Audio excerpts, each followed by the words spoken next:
All right, after a lot of cutting, I've cut this tread off at an angle all the way down through, and this is where the 3 steps is going to go. It's actually not too bad. So the next thing is to build this out right here, maybe out to here and over, so that step is wider, and that should look good.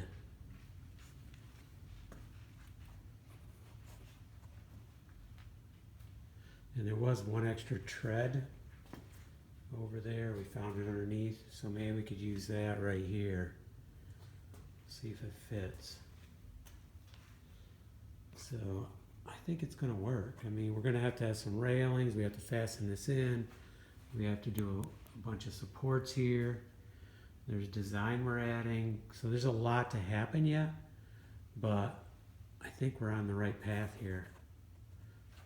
And basically no turning back now unless I redo the whole thing, but it's going to work.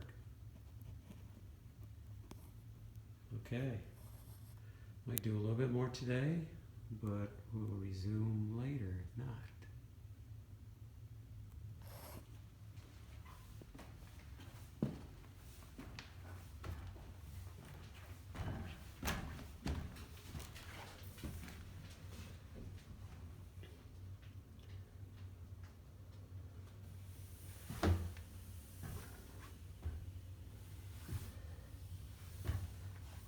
A little tight right here, but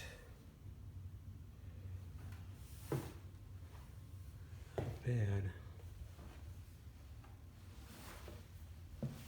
Now, one thing I should mention is, so these stairs were all even treads, but then when I did the granite floor, I brought it up 1.25 inches. So I was debating, do I cut this off 1.25 inches, because the lower step was already less than 8 inches. If I cut it off, it'll make it even less, which is okay. But then I thought maybe I should keep the shorter rise where you're making the turn. You know, because you're going to pause there. You should pause there, make the turn, and then up through. So I thought that would be a good place to have the tread that's probably like 7 3/4, or no, probably 6 3/4 inches, close to 7 versus the 8.